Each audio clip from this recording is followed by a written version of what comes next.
Pa Zlatoust kaže, naravno, ovdje i pedagoški, govori i provjerava kolika je naša liturgijska svijest, jer kaže, ako si s angelima pjevao onu pjesmu pobjedničku, i to sa usklikom, kako je moguće da sad ne znaš da si u njihovom prisustvu, te se tako ponašaš?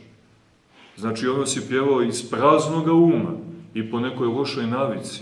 Dakle, u buduće, nemoj, nego kad pjevamo tu pjesmu, i mi, braći i sestre, treba da znamo da je sa angelima pjevamo.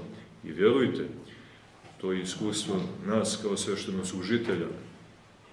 Ne samo prilikom pjevanja te pjesme, nego i mnogih drugih liturgijskih himni, osjeća se da nije samo ljudski glas.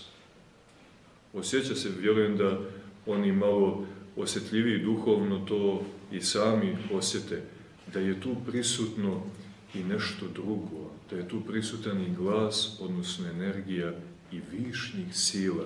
Ima neku punotu, ne mislim u glasovnom izvođenju, nego u djelovanju na dušu.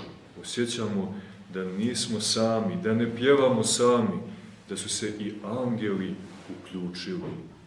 Kad pjevamo dostojno jest, osobito za presvetu, prečistu, preblagoslovenu Vladičicu, našu Bogorodicu.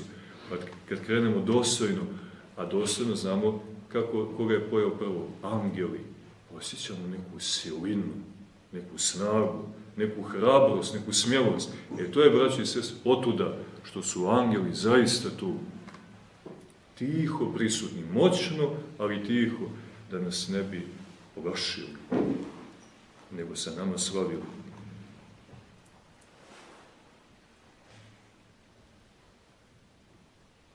I onda kaže, a hoćete li da znate otkuda je taj žagor i vika i galama u hramu?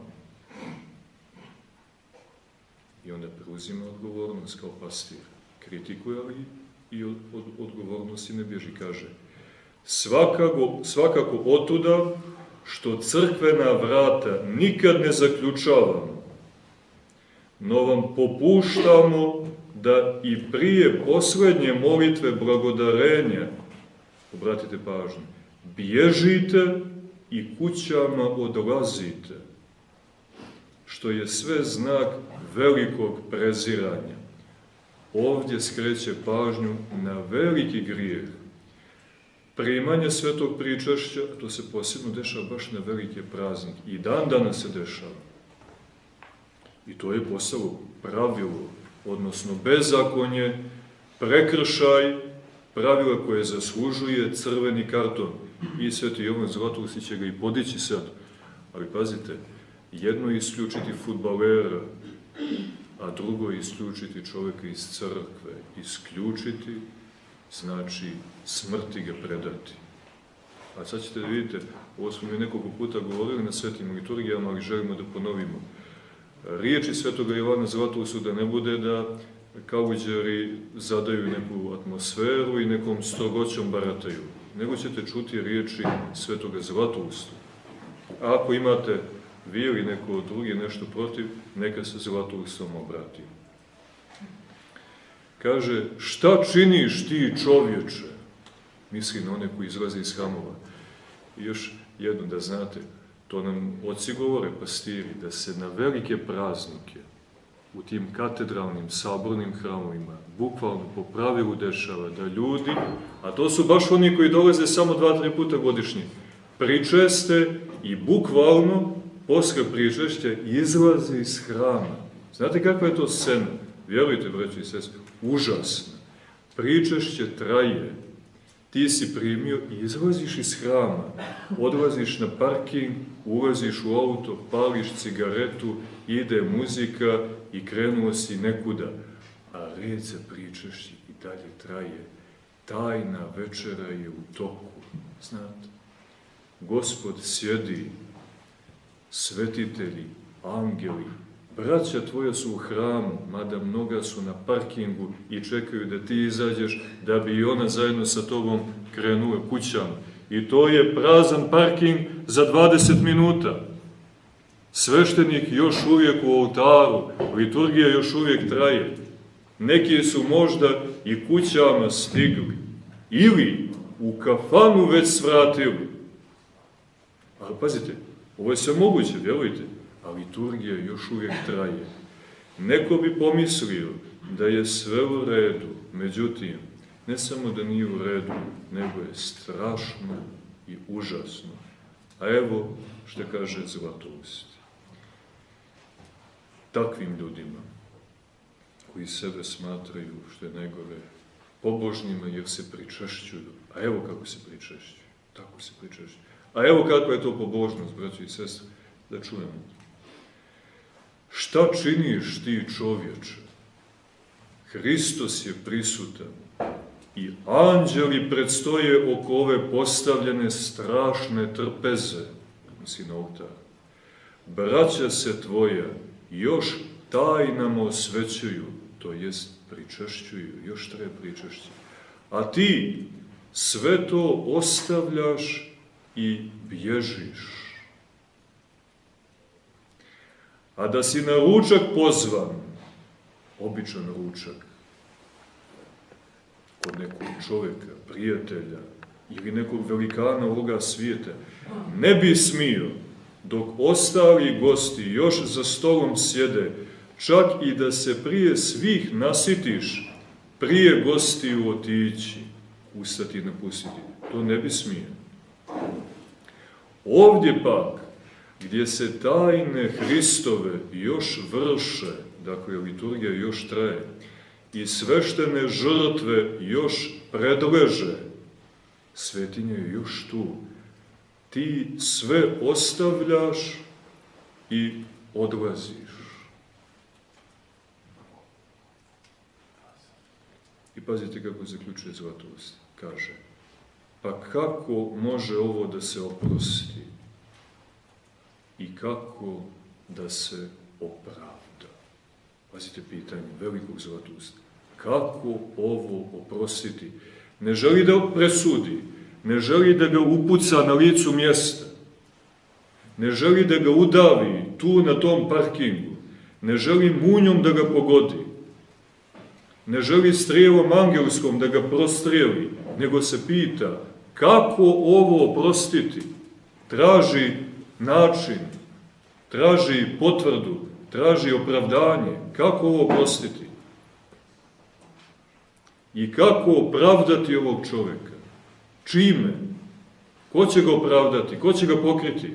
Krv koja očišćuje, koja grijehe otpušta i opravdava, on je prezire, pa čija će ga pokriti?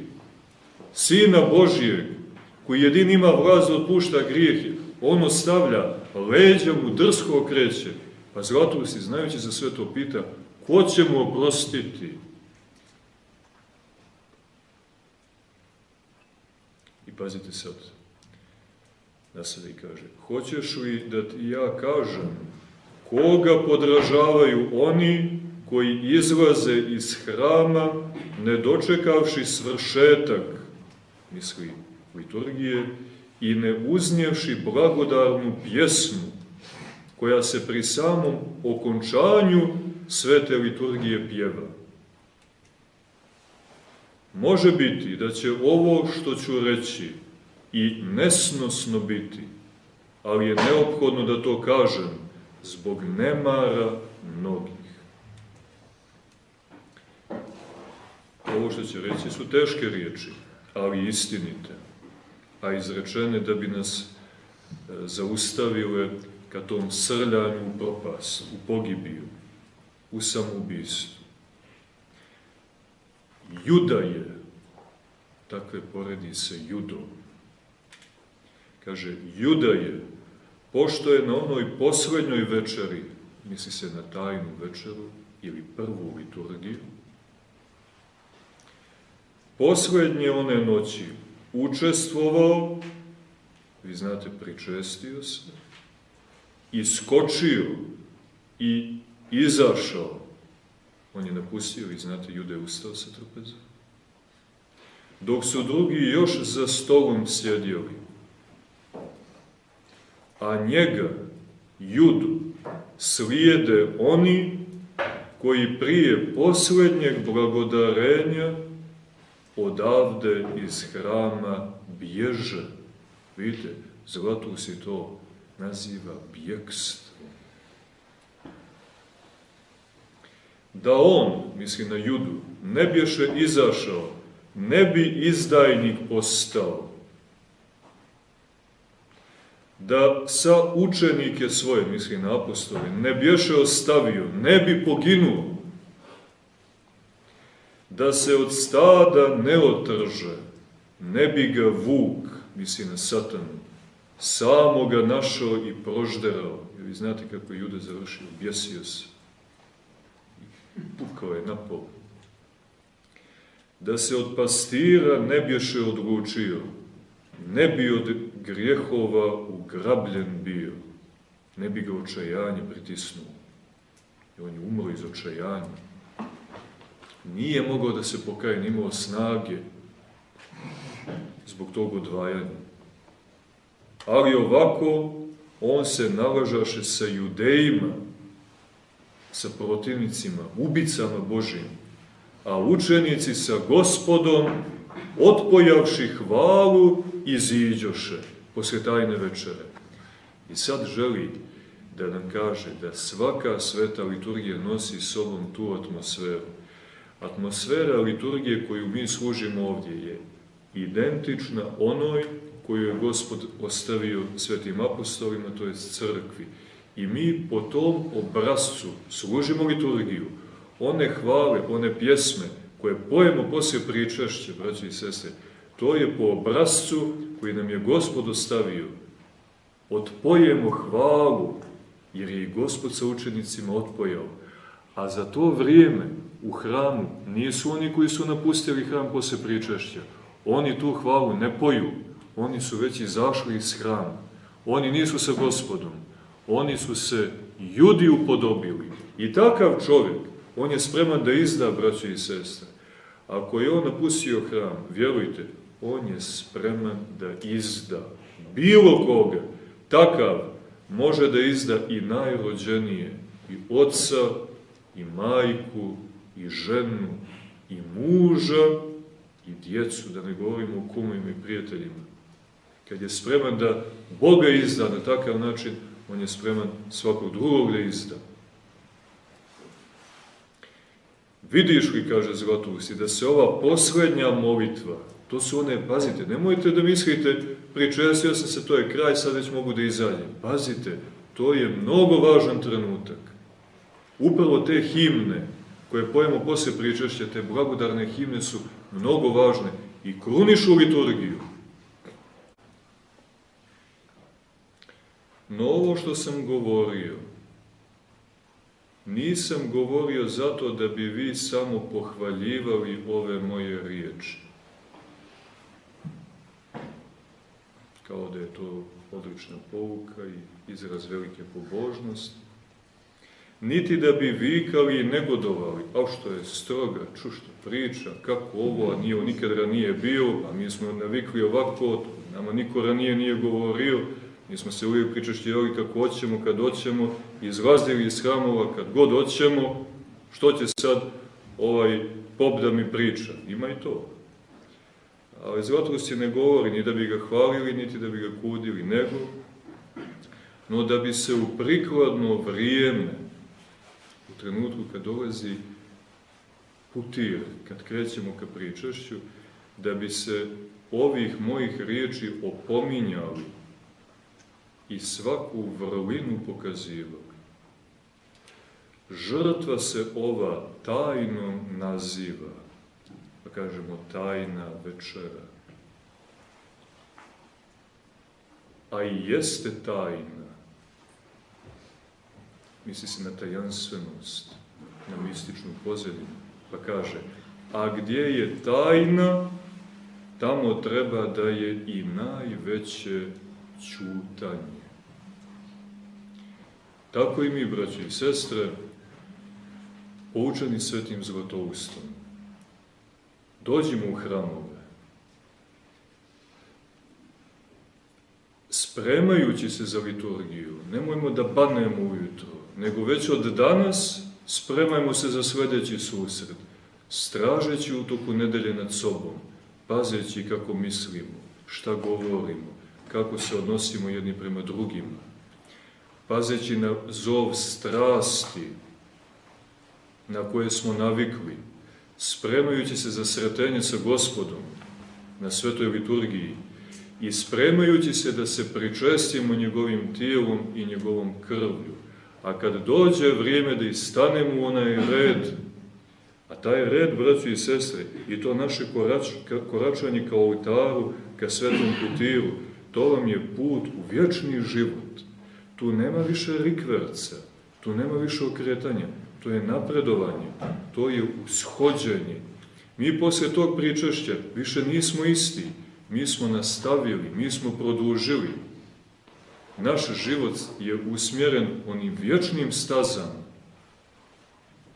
I svake nedelje, kad stojimo pred tajnom, pred kojom treba ćutati, a tajna je prisutni Bog u crkvi, tajna je putir, tajna je naša sveta crkva, tajna je naša sveta liturgija, da ćutimo pred tajnom, znate, da bi nam se ona Duhom Svetim, a u tišini i otkrila, jer samo Duh Sveti otkriva tajnu. A tajna, braćo i sestre, otkrivena u crkvi jeste vječni život koji je Gospod naš donio da ponudi svima nama. A vječni život jeste u zajednici sa njim, Sinom Božijim, preko njega u zajednici sa Otcem Nebeskim, a sve u sili i svjetlosti Duha Svetoga. Eto, neka bi i mi molitvama svetih otaca naših, učitelja naših, izučili nauku Gospodnju, zakon Božji, običaje naše crkve, liturgijske običaje i postali zdrava djeca, oslobođena od bolesti ovoga svijeta, oslobođena od grijeha, od smrti i da naslijedimo svi zajedno život vječni.